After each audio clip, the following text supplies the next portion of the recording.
Un slam pour une vieille femme dans laquelle j'ai grandi. Je voudrais faire un slam pour cette banlieue nord de Paname qu'on appelle Saint-Denis. Merci.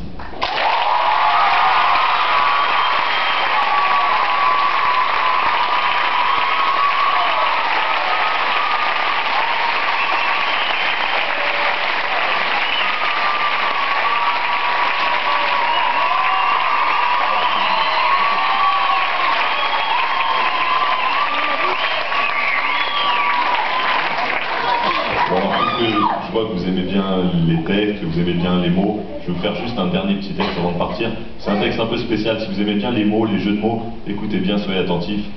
Moi, j'anime des ateliers d'écriture et avec les jeunes, on appelle ça un texte technique. C'est un texte qui pourrait s'appeler le calvaire sévère du poète et de ses vers.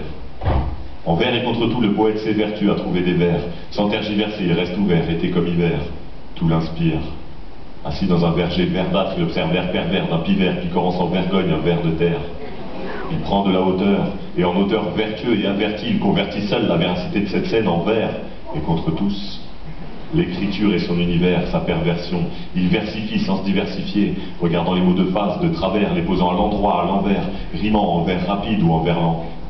Vers l'an 2000, il doute, il se dit qu'il est en train de passer au travers. Ses parents l'avaient averti, ils ont une aversion pour ses vers. Ça, il l'a découvert. Des fois même, il en perd ses vers. Mais malgré un père sévère, il persévère et décide de mettre fin au calvaire. Il se tourne vers une maison de disques, véritable Paris, vers un nouvel univers. Il fait confiance à la verve de son stylo et attend de voir ce que ses propres vers dictent. Il s'avère qu'il obtient un rendez-vous le jour de son anniversaire. Il s'est bien couvert car dehors il pleut à verse. Notre poète est sagittaire. Aujourd'hui, Dame Nature est Verseau. Vers 7 heures, dans son blouson vermillon, il arrive devant ce grand immeuble de verre. Il appréhende. Il se sent tout petit, rabougri comme une verge effarouchée.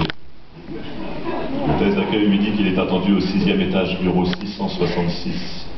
Dans l'ascenseur, il se dit qu'il va peut-être enfin mettre fin à ce salivaire. Il a la gorge sèche, la pression bloque ses glandes salivaires. Arrive devant la bonne porte, pose la main sur la poignée. C'est ouvert à l'intérieur, la moquette est verte, les rideaux sont verts, la table et les chaises sont vertes, et lui, il a le vertige. Face à lui, un homme. Notre poète sent que c'est une vermine. Il est habillé comme un ado, mais doit avoir sa carte vermeille, ça l'émerveille, il a la peau vérolée, un œil de verre. Il dit à notre poète qu'il a lu ses vers et qu'il pense qu'il a du talent, mais qu'il n'est pas encore assez mûr, peut-être trop vert. Il invite à revenir vers l'hiver prochain. Pour l'instant, miser sur lui serait perdre de l'argent. Quand il a fini de déverser ses arguments renversants, notre poète se lève sans un mot pour sortir et quitter cet univers sale.